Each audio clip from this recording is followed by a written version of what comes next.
Moi, j'ai perdu plein de choses avec mon accident, ma boîte, j'ai perdu mon train de vie, une certaine identité sociale, etc.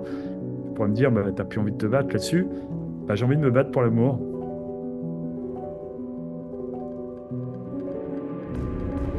Parce qu'en fait, sur ton lit de mort, si tu résumes tout, ce que tu veux ressentir, ta pensée à ta femme, tes enfants, etc., et plein de sentiments positifs, mais si tu peux le dire en un mot, C'est-à-dire quoi? si, L'émotion? Ce que je veux ouais, ressentir? si tu pouvais résumer tout ça, Bah, je veux de la paix, moi. Je veux être en paix. non, il y a plus fort que ça. L'amour? Ouais. Hmm. Et quand tu as ta vision, à la fin, tu as l'amour, et ta stratégie long terme, c'est l'amour, bah, ça t'empêche pas de créer des boîtes, mais d'y mettre l'amour et de mettre le management avec le cœur. Et je sais que toi, tu es un être sensible à ça. Et ça n'empêche pas de... Parce que ça réunit tout. Et c'est ça que tu vas retenir. Et à la fin, effectivement, l'amour de ta femme, elle est évident. L'amour de tes enfants, il est clairement évident. Mais aussi peut-être que des associés avec lesquels tu auras eu des relations hyper fortes ou des salariés, enfin je ne sais pas quel sera le Mhm. parcours, ça aussi, et c'est ce qui va rester, c'est cet amour-là qui va rester. Donc l'amour charnel de ta femme n'est pas l'amour de ton associé, mais en tous les cas, il est là. Et on est des êtres d'amour et on est appelé à ça. Et moi, je le comprenais bien avant et j'étais assez à l'aise avec cette idée, mais le vivre, l'intégrer dans ta Hmm. chair, bah, fait qu'aujourd'hui, ma vie, moi, j'ai pas envie de m'embêter avec des gens qui sont pas là-dedans et qui sont méchants. J'ai pas envie de cette agression, etc. Donc, moi, j'ai perdu plein de choses avec mon accident, ma boîte, j'ai perdu mon train de vie, une certaine identité sociale, etc. Tu pourrais me dire, bah, t'as plus envie de te battre là-dessus. Bah, j'ai envie de me battre pour l'amour. Et donc, bah, évidemment, pour ma femme, à qui je dois tant et qui a fait tellement de choses, pour mes enfants aussi. Euh, T'es venu me chercher, bah, je viens là pour témoigner de ça parce qu'il faut que ça résonne chez les autres. Et finalement, être un éveilleur de conscience et un ouvreur de cœur, ça n'empêche pas de faire des business, des conférences, certains me payent ou pas, etc. Donc tu peux retrouver. Mais opposer les deux, je pense que la société nous force à opposer les deux. Mais non, on ne va pas opposer les deux. C'est quand tu es dans une stratégie très long terme, bah, en Hmm. fait, les deux sont contributeurs de ce que tu vas pouvoir vivre à 30 ou 40 ans. Je pense que moi, j'ai été dans la stratégie de ton bouquin Énergie inépuisable qui était, OK, il faut que je sois une brute épaisse pour réussir à tout faire. C'est en gros être au taquet sur le travail, au taquet sur la famille, sur moi-même, le sport, l'organisation et tout, pour que tout rentre. Et maintenant, la dimension d'amour, pour être très sincère, mon cerveau, il connecte, mais le cœur, il connecte pas du tout. Enfin, dans le sens, j'y arrive pas. En fait, c'est pas que je veux pas. Et c'est pour ça que je suis passionné d'avoir ça. Enfin, j'avais hâte qu'on ait cette discussion parce que passer tu l'as dit à plusieurs reprises hein, depuis le début, il faut passer de la tête au cœur. Toi, tu as dû passer par ce Ouais. drame-là. Et je crois qu'il y a même après, ça t'a mis encore du temps parce que je crois comprendre qu'après, tu es reparti. Tu as de nouveau eu plein de galères après et que c'est un long process. Donc, toi, tu l'as vécu en mode trash. Comment tu pourrais nous aider, m'aider et ceux qui nous écoutent à le faire? Tu sais, il y a une phrase, je le cite à chaque interview. L'homme stupide fait une erreur, il la reproduit. L'homme intelligent fait une erreur et apprend de cette erreur et la refait plus. Et l'homme sage apprend des erreurs des autres ou des accidents des autres. Ouais. Donc, l'enjeu pour moi, c'est via ces conversations, c'est de devenir plus sage. Et je sais qu'à ce niveau-là, j'ai pas encore mis le doigt dessus. Donc, comment toi, dans ce processus, après ça, tu es passé, bon, ta chair a été impactée, mais le processus mental pour dire, en fait, c'est l'amour. Et ça veut dire quoi l'amour concrètement au quotidien? Comment ça se matérialise dans tes décisions, dans tes choix? Alors, déjà, bon, moi, j'enseigne rien, je suis pas coach, je suis pas expert, etc. Moi, je ne fais qu'un témoignage et donc chacun en fait ce qu'il veut et ça résonne chez lui. Et je suis pas... En fait, déjà, ce qui est fascinant, c'est à quel point on est formaté.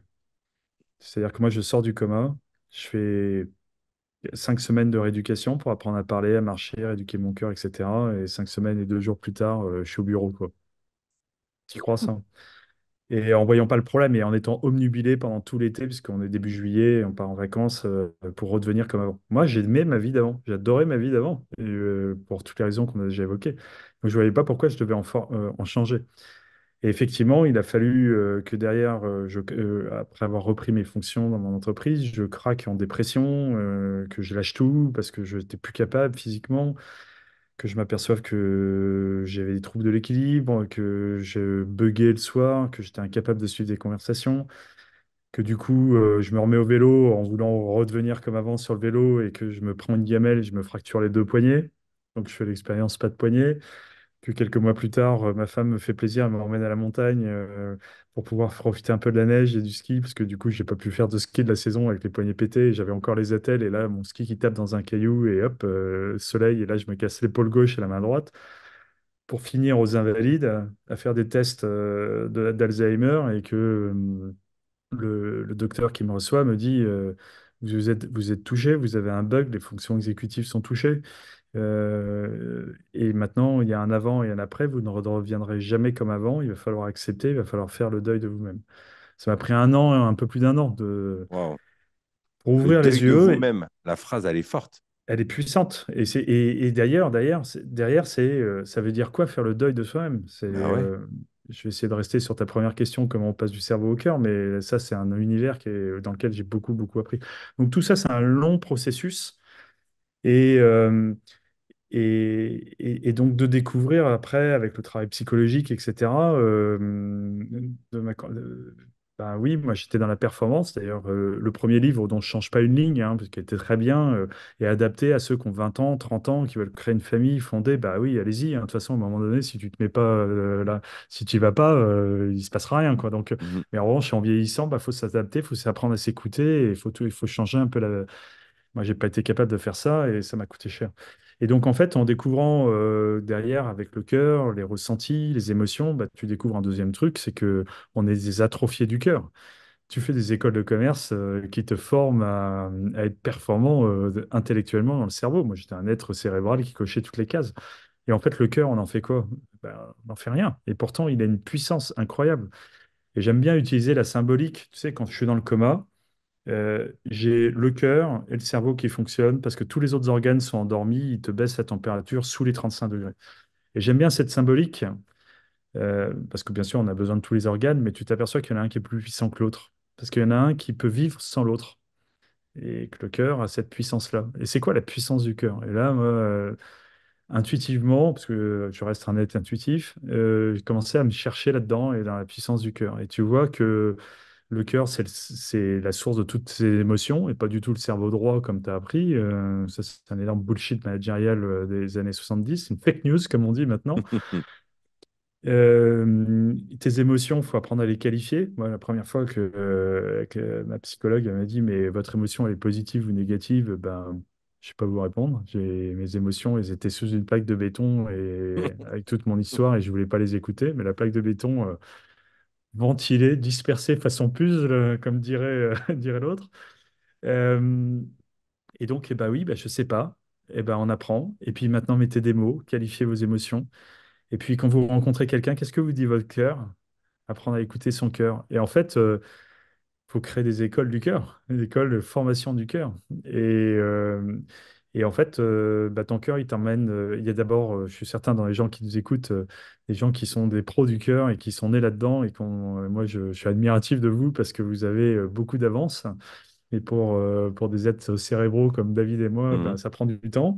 Et en fait, tu t'inities à ça et tu t'aperçois que ton cœur, quand tu rencontres quelqu'un, quand tu l'écoutes, au bout d'une seconde, il t'a dit oui, non. Il se trompe pas le cœur. Il te réinvente pas une réalité parallèle et t'envoie pas, il Ouais. te fourvoie pas. Mais après, il faut apprendre à l'écouter et il faut apprendre à lui faire confiance. Si cet échange a fait écho avec ton propre cheminement, je pense que tu vas apprécier l'e-book que j'ai rédigé pour les papas, patrons, pèlerins. Adieu la culpabilité des parents entrepreneurs. J'ai mis à l'écrit 17 pensées qui m'ont aidé à réduire de 30% ce sentiment de culpabilité. Tu sais, cette impression de ne pas être assez présent pour ma famille, pour mon travail. Pourquoi 30%? Tout simplement parce que ce sentiment ne disparaît jamais vraiment. Bien géré, il est un indicateur, mais non contrôlé, il fait beaucoup de dégâts. Cela fait des années que je travaille sur ce sujet, car la culpabilité est très présente en moi et c'est un sentiment qui se transmet de génération en génération. Et je ne veux pas refiler ça à mes enfants. Trop lourd à porter. La culpabilité, c'est porter l'entière responsabilité des événements. Dans l'e-book, je te partage aussi un cheminement mental pour t'aider à discerner ta part de responsabilité, au lieu de te flageller, encaisser, faire le sauveur, de plutôt responsabiliser les gens autour de toi. Il est gratuit et il te suffit de cliquer dans le lien dans la description. En le téléchargeant, tu t'inscris aussi à ma newsletter où je te partage mes nouveautés. Bisous.